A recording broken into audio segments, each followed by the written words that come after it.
हमारा जी A2 accounting हम पढ़ रहे हैं। और A2 अकाउंटिंग में हमारा टॉपिक है नॉन प्रॉफिट ऑर्गेनाइजेशन का। A2 अकाउंटिंग में नॉन प्रॉफिट ऑर्गेनाइजेशन का टॉपिक है, और उसमें हमारा क्वेश्चन जो हम सॉल्व करने जा रहे हैं वो है अक्टूबर नवंबर 22 33 का। अक्टूबर नवंबर 22 33 का क्वेश्चन है जो हम सॉल्व करने लगे हैं। इसको हम लिखते हैं। एमसीक्यू का सवाल हमें क्या कहता है, कहता है कि अक्टूबर नवंबर 22 33 का DHY is a club which provides social facilities for members and also sells refreshment to them. A cash book is the only bookkeeping record which is maintained. ये कहता है ना कि रिफ्रेशमेंट भी हम सेल करते हैं। यहाँ से पता चलता है कि ये नॉन प्रॉफिट ऑर्गेनाइजेशन का सवाल है, बल्कि इसमें ट्रेडिंग अकाउंट भी बनेगा। तो फिर आप एक नॉन प्रॉफिट ऑर्गेनाइजेशन में आप छोटा सा एक जो है वो प्रॉफिट मेकिंग सेक्शन आपने स्टार्ट किया है। तो ये prepare the following accurate receipt payment account. Receipt and payment account जो आपको दिया है बेटा वो एक्यूरेट है।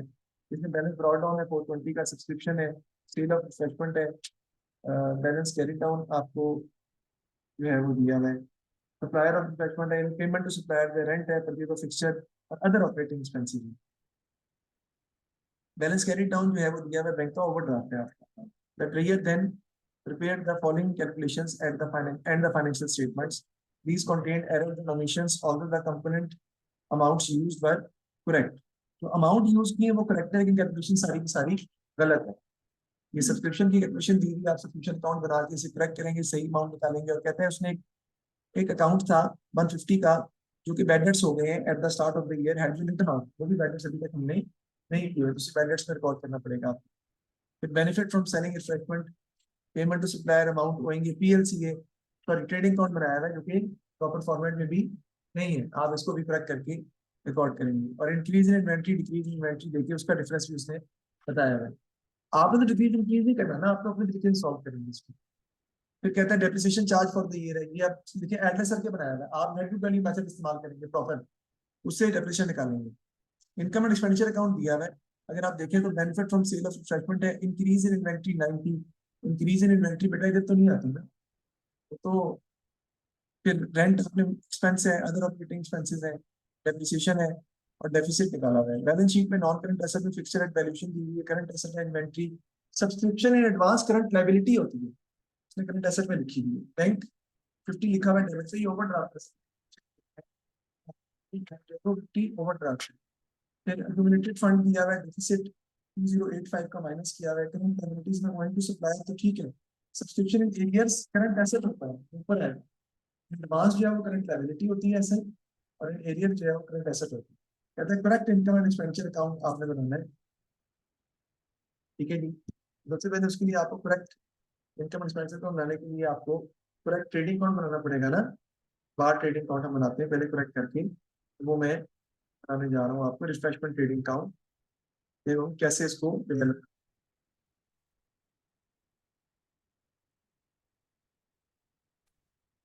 मैं कैसे पता चलता है कि हमने रिफ्रेशमेंट ट्रेडिंग अकाउंट जो है वो बनाना है। मैं ऐसे पता चलता है कि जिस क्वेश्चन में ओपनिंग और क्लोजिंग इन्वेंट्री दी होती है ना, उसमें हम रिज्यूम करते हैं कि हम डिपार्टमेंट ट्रेडिंग अकाउंट या बार ट्रेडिंग अकाउंट या क्लब ट्रेडिंग अकाउंट सेपरेटली हम उसमें बनाते हैं।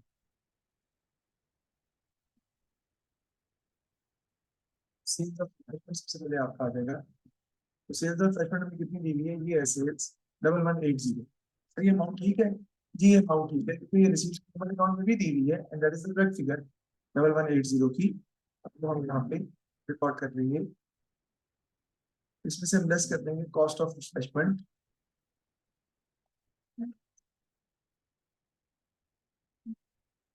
कॉस्ट ऑफ रिफ्रेशमेंट में आपके पास आ जाएगा जी opening inventory, purchases less closing inventory. Opening inventory देखते हैं हमारी कितनी है। Opening inventory start of the year 80 और एंडिंग जो है 170। स्टार्ट ऑफ द ईयर में आपकी ओपनिंग इन्वेंट्री कितनी है बेटा, 80। परचेजेस यानी कि आपने परचेजेस किए, तो परचेजेस के लिए तो आपको बनाना पड़ेगा PLC है, तो PLC आप बनाएंगे तो परचेज अकाउंट आपका बनना है। तो हम यहाँ पे लिख लेते हैं PLC या परचेज बजट कंट्रोल अकाउंट हम बना लेते हैं अपना, ताकि हम क्रेडिट परचेज फाइनल कर सकें। चाहिए ना आपको क्रेडिट परचेज। फिर आपका आ जाएगा ड्रॉप डाउन, ट्रेड पेबल्स का amount going to supplier at the start of the year कितना है बेटा 60, और amount going to supplier at the end of the year कितना है 95, है ना। पेमेंट जो आपने की है ट्रेड पेबल्स को, वो हमारी कितनी है 810 की है। अच्छा ये 810 की करेक्ट फिगर है, क्योंकि अगर आप देखें ना 810 की फिगर को किसमें बना, उसके अंदर पेमेंट अकाउंट में वो सेम है। सप्लायर फॉर रिफ्रेशमेंट को हमने पेमेंट की थी 810, वहीं से मैंने इस पर ठीक है। क्रेडिट परचेज बताया कितनी आती है, क्रेडिट परचेज आपके पास आ जाएंगी 845। अब हम उसको वहाँ पे ट्रेडिंग अकाउंट में पुट करते हैं, तो क्रेडिट परचेज आ जाएंगी आपकी 845। क्लोजिंग इन्वेंट्री हमारी कितनी है जी, फिर देख लेते हैं, 170 की है। माइनस कर देंगे आप यहाँ से, क्या आता है जी 80 प्लस 845 माइनस 170 जी।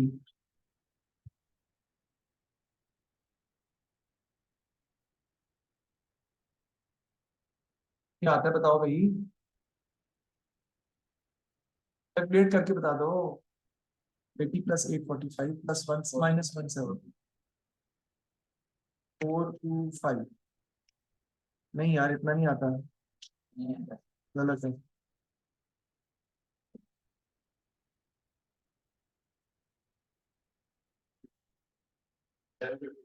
750, ये माइनस कर देंगे हम। हाँ पता नहीं, तो आपका आंसर आ जाएगा कितना 425, that is going to be the refreshment trading profit.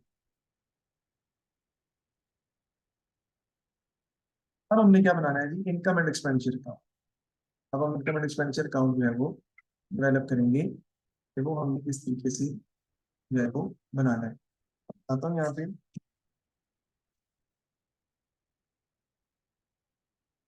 Income and expenditure account जो है वो आपका बिल्कुल आप पहले बना हुआ है, आपने करेक्ट करके बनाना है। इसमें आपको पता सबसे पहले क्या आ जाती है, हमारी इनकम्स आ जाएंगी। और इनकम में सबसे पहले हम क्या लिखेंगे, रिफ्रेशमेंट ट्रेडिंग प्रॉफिट। निकाला है ना आपने, रिफ्रेशमेंट ट्रेडिंग प्रॉफिट, वो आपको सबसे पहले लिखना है एज एन इनकम। और वो हमें कितना दिया हुआ है 425 का। उसके बाद दूसरी इनकम जो मेन सोर्स ऑफ इनकम होती है वो है आपकी सब्सक्रिप्शन। सब्सक्रिप्शन को निकालने के लिए आपको सब्सक्रिप्शन का अकाउंट बनाना पड़ेगा, and that is going to be the income account which you need to prepare for the solving of this question. Subscription account हम बना लेते हैं, कोई ऐसी परेशानी वाली बात नहीं है, आसान है बिल्कुल। एज इनकम अकाउंट में हमारा बनना है।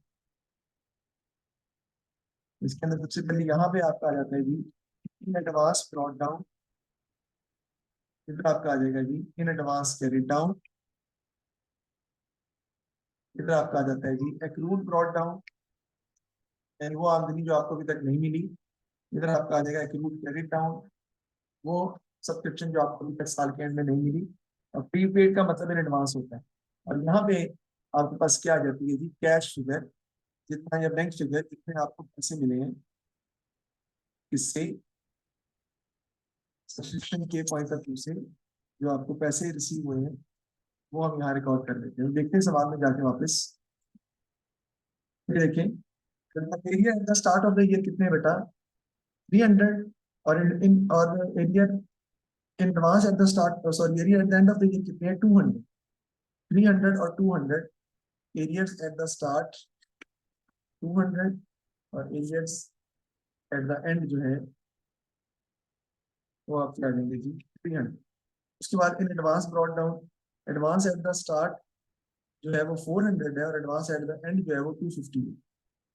एट द स्टार्ट जो है वो 400 है, और एट द एंड जो है वो 250 है। इन फिगर जितने सब्सक्रिप्शन आप रिसीव कर रहे हैं वो रिसीविंग पेमेंट अकाउंट से आपको पता चलेगी।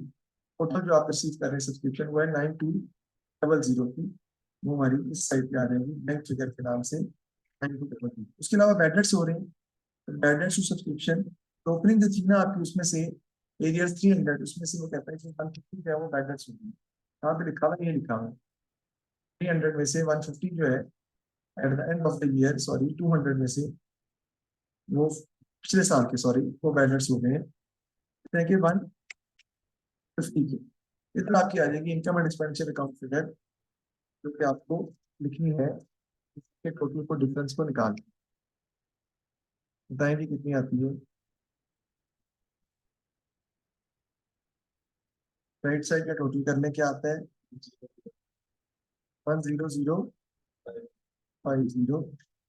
इधर भी आपका आ जाएगा 100,050 माइनस 450, क्या आ जाएगा आपका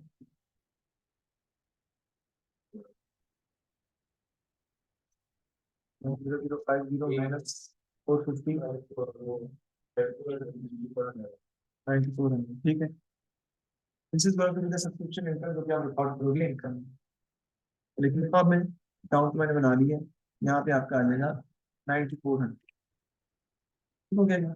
और भी इनकम देख लेते हैं, इसके अलावा कोई इनकम सवाल में अगर हमें दी हो तो आपको उसको भी डेफिनेटली रिकॉर्ड करना पड़ता है। तो नहीं है इसके अलावा, बस टोटल कर लेंगे और फिर हम एक्सपेंसेस जो है वो रिकॉर्ड करेंगे। टोटल कितना आता है जी, 9825, है ना। प्लस कर देंगे एक्सपेंसेस। एक्सपेंसेस में आपके पास सबसे पहले मौजूद है वो आपके पास आ जाएगा जी रेंट। रेंट के बाद अदर ऑपरेटिंग एक्सपेंसेस हैं कि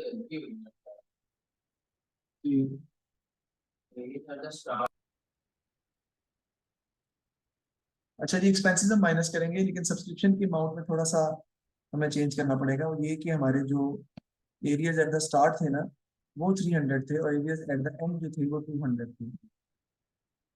तो थोड़ा सा उल्टा हो गया, यानी यहाँ पे जो अमाउंट थी ना वो 300 आनी थी, और यहाँ पे आनी थी 200। इसको चेंज कर लेते हैं।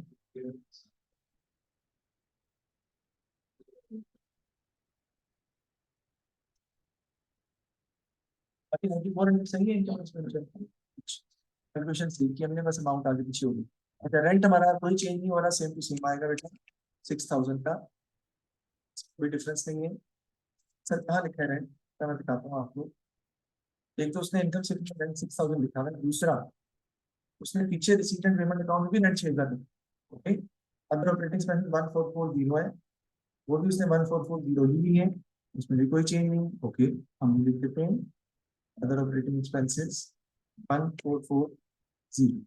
उसके बाद आपके बेटा यहाँ पे क्या आ जाएंगे बेटा, बैड डेट्स।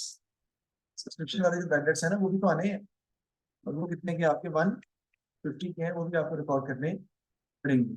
नेक्स्ट आपकी इसमें क्या आ जाएगी जी, डेप्रिसिएशन, वो आपको रिकॉर्ड करनी है।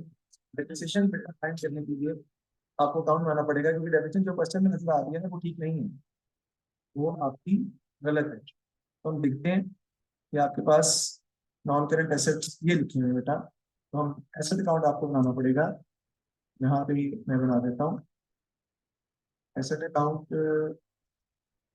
नेट बुक वैल्यू मेथड से। उसमें सबसे पहले आपका एसेट अकाउंट जो नेट बुक वैल्यू मेथड से हम बनाते आ रहे हैं या बनाते हैं, तो सबसे पहले आपका यहाँ पे क्या आ जाता है, डॉट डाउन। इधर आपका क्या आ जाता है जी, कैरी डाउन। इधर आपका आ जाता है एडिशन, जो आपने नया खरीदा। इधर आपका आ जाता है जो सोल्ड किया आपने उसकी बुक वैल्यू आती है, याद रखिएगा। बुक वैल्यू फिलहाल मौजूद नहीं है, तो डेप्रिसिएशन आपकी इनकम स्टेटमेंट फिगर के मान से आ जाएगी। देखते हैं, फिक्स्ड वैल्यूएशन स्टार्ट 7600 है, एंड पे 9100। स्टार्ट में 7600 है और एंड में दिया हुआ है 9100। अब एडिशन इसमें दी है 2600 की एडिशन, लेकिन पीछे देख लेते हैं क्योंकि रिसीट एंड पेमेंट अकाउंट में उसकी करेक्ट फिगर है और वो 2600 ही दी हुई है। एडिशन आपका आ जाएगा 2600। बस सोल्ड आपने कोई किया नहीं है, देख लेते हैं वैसे, सोल्ड किया ना हो। सेल ऑफ रिफ्रेशमेंट है, एसेट सोल्ड आपने कोई नहीं किया, बस टोटल करके माइनस कर देंगे आप, तो आपके पास डेप्रिसिएशन जो है वो आ जाएगा। ये कितना आ रहा है, 1100। फिर हमने डेप्रिसिएशन जो है फाइंड किया जी। टोटल करने एक्सपेंसेस का क्या आ जाएगा आपका?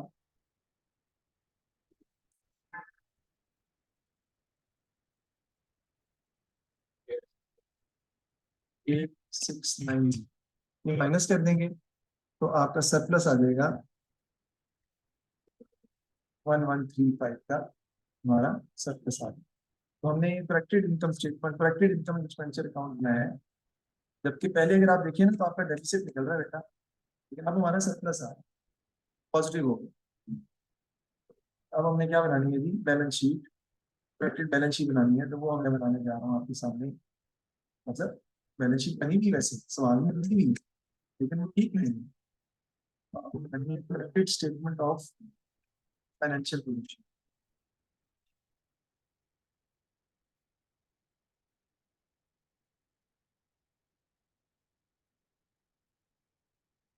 डॉलर की साइन आ जाएंगे आपकी। सबसे पहले हम यहाँ पे लिखेंगे कि क्या बना, non current assets. Non current assets में हम लिखते हैं कि हमारे पास क्या चीजें दी हुई है बेटा। Carried down non current asset का ऑलरेडी क्वेश्चन में भी दिया हुआ है और हमने अपनी बुक्स में भी लिखा है। तो वो कितना है? 9100 हम लिख लेते हैं। पिक्चर है, पिक्चर है हमारा, और यहाँ पे इसको लिख लेते हैं 9100। और कोई एसेट नहीं है तो अब आपकी क्या आ जाएंगी? Current assets. करंट एसेट में सबसे पहले आपकी जो आती है वो क्लोजिंग इन्वेंट्री है। उसके बाद आपका आ जाएगा भी सब्सक्रिप्शन इन एरियर्स। एरियर्स का मतलब होता है रूट है, ये बकाया जात है आपकी, ये जी रूट सब्सक्रिप्शन है, भी आपको पैसे इसके मिलने हैं। तो क्लोजिंग इन्वेंट्री हम देखते हैं वो कितनी दी हुई है। Closing inventory at the end of the year 170 थी आपके पास। 170 यहाँ लिख लेते हैं जी क्लोजिंग इन्वेंट्री के नाम पे। और सब्सक्रिप्शन एंड एरियर्स जो है, रूट सब्सक्रिप्शन जो है जो मिलनी है आपको भी, वो हमें कितनी दी हुई है? ये arrears eight the end of the year 200 है।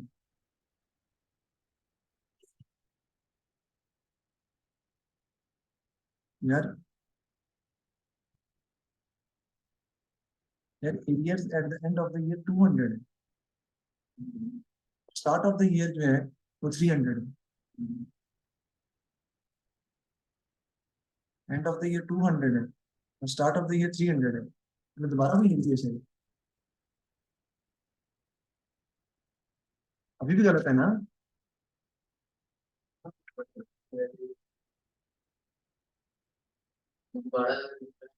स्टार्ट ऑफ द ईयर 300 है, ये शायद मैंने जब बता के लिखा है तो शायद मैंने 300 दोबारा वही लिख दिया शायद, मेरा ख्याल है। शायद मैंने उसको चेंज नहीं किया, वैसे ठीक है। अच्छा, तो हम बात कर रहे थे किसकी? बैलेंस शीट के हवाले से। तो ये हमने बैलेंस शीट में एरिया एट द एंड हमारे 200 के हैं, जो हम यहाँ पे रिकॉर्ड करेंगे क्रूड सब्सक्रिप्शन के नाम से। ठीक है जी? उसके बाद और कोई आपका करंट एसेट जो कि आपने लिखना हो, आप देख भी सकते हैं, यहाँ पर भी देख सकते हैं। बैंक का ये गलत लिखा हुआ है ना? हाँ, बैंक ओवरड्राफ्ट है इसमें। तो टोटल करने इसका ये 370 आ जाएगा, 370, 370 आ जाएगा। और इसका टोटल आप कर लेंगे 8730 आपका आ जाएगा टोटल एसेट्स।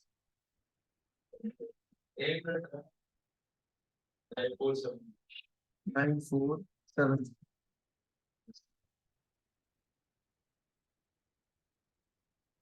अब आपके पास, अब नीचे आपका क्या रहता है? सबसे पहले एक्यूमुलेटेड फंड, उसमें हम ऐड कर लेते हैं सरप्लस। ड्राइंग्स इसमें होती ही नहीं है, नॉन में सारी ड्राइंग नहीं होती क्योंकि ओनर कोई नहीं होता ना। एक्यूमुलेटेड फंड कैपिटल कहते हैं हम, वो हमें दिया था कितना? 7940 का सवाल में दिया हुआ 7940 का, वही हम यूज करेंगे यहाँ पे। उसमें सरप्लस ऐड कर देंगे। सरप्लस कितना हमने निकाला था? 1135। ऐड कितना आता है? 9075। उसके बाद आपकी आती है जी नॉन करंट लाइबिलिटीज, क्योंकि यहाँ मौजूद मेरे सामने नहीं है। आपकी आ जाएंगी फिर करंट लाइबिलिटीज। करंट लाइबिलिटीज में ओइंग फॉर सप्लायर है, इसको आप ट्रेड पेबल भी बोल सकते हैं, बात एक ही है। और सब्सक्रिप्शन इन एडवांस है, वो भी आपकी लाइबिलिटी है, क्योंकि आपने वो सर्विस भी प्रोवाइड करनी है, सब्सक्रिप्शन एडवांस में रिसीव कर दिया आपने। और बैक और ड्राफ्ट है, तीन चीजें आपकी जो है वो आनी है इसके अंदर अपनी बैलेंस शीट को कंप्लीट करने के लिए। तो वहीं पर सप्लायर पहले देखते हैं। मैं अपने आंसर में से भी देख सकता हूँ कि मेरा जो मैंने बनाया था PLCA नहीं बनाया था, बनाया था लेकिन मैंने बता दिया। सवाल में से देखते हैं PLCA का एंडिंग बैलेंस है ना, तो वो 95 है आपका, हम 95 ही लिख लेते हैं।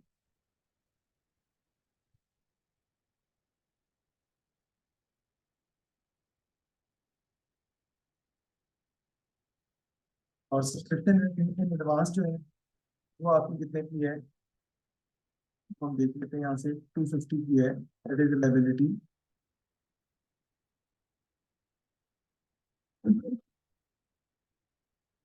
और नेट ओवरड्राफ्ट जो कितने का, 50 का, तो कितना हो जाएगा 395। और टोटल आपका आ जाएगा 947। ट्रैक करके आपने बनानी थी। वैसे सवाल आसान था ये बिल्कुल, बस ये कि उसने करेक्टेड इनकम एक्सपेंडिचर अकाउंट और करेक्टेड बैलेंस शीट जो हमसे मांगी हुई थी। ये हमने एनपीओ का सवाल एक सॉल्व किया है, जो कि हमने इनकम एक्सपेंडिचर अकाउंट अलग बनाया है और बैलेंस शीट में अलग बना के प्रूव किया है कि दोनों आंसर आपस में बराबर भी आ रहे हैं। तो अगर आप देखें तो बैलेंस शीट बहुत ही सिंपल थी, क्योंकि नॉर्मली बैलेंस शीट में क्वेश्चन आता भी नहीं पेपर में, कम आता है, लेकिन ये करेक्टेड थी, करेक्ट करके बनानी थी आपने ज्यादा, इसलिए इसमें क्वेश्चन जो है वो डिटेल में हमें दिया हुआ है। ये हमने सॉल्व किया। आगे देखिए कहता है क्या है वो, advise the managing committee whether or not they should introduce a policy of cancelling the membership of member whose subscription are overdue by more than 1 month, justify your answer। लेकिन मोर देन 1 मंथ अगर overdue हो जाएगा तो है कि there is always a chance of bad debts, ठीक है ना। तो अगर हम उसकी मेंबरशिप कैंसिल कर देंगे we will lose customers, we will lose members, members कम हो जाएंगे ना, contribution from those members will not come in the future, future में तो नहीं आएगा। तो हमें अपनी क्रेडिट पॉलिसी को बेहतर बनाने के लिए टाइटन करना चाहिए, तो need to tighten your credit policy, और अपने सब्सक्रिप्शन कलेक्शन के साइकिल को बेहतर करना चाहिए, बस यही है। और क्या हो सकता है, मेंबर्स को मोटिवेट करें, वही मैं कह रहा हूँ, दोनों बातें लिख सकते हैं ना। मेंबर्स को मोटिवेट करें कि वो जल्दी दें, और कैंसलिंग के डर से बिल्कुल हो सकता है ऐसा कि वो जल्दी पेमेंट करना शुरू कर दें। तो इसका सवाल ये क्या है, some club offer life membership, outline the method of accounting for life membership subscription and state the accounting concept which is being applied। तो concept जो apply होता है वो accrual concept है, आई थिंक लिखते हैं accrual बेहतर है ना। तो accrual ये कहता है ना कि इनकम मिली हो या पहले मिल गई हो या बाद में मिल गई हो, उससे ताल्लुक नहीं, हम विड्रॉल इनकम तब करेंगे जब इनकम हम आप कमाएंगे, तो एक इनकम पूरी, असल में ना life membership is the income for the whole life of the club, so it needs to be spread as income of the for the whole life of the club, it will be written in accumulated fund first, and then it will be transferred to income and expenditure account over the life of the club in equal proportion। equal proportion में हम life of the club पे divide करके फिर transfer करके चले जाते हैं। तो ये हमने कंप्लीट किया। A2 में हमने जो क्वेश्चन अभी करना है कैश फ्लो स्टेटमेंट का, मैं आज करवाऊंगा, और इसी इसी इसी पेपर का। थैंक यू वेरी मच जी। ये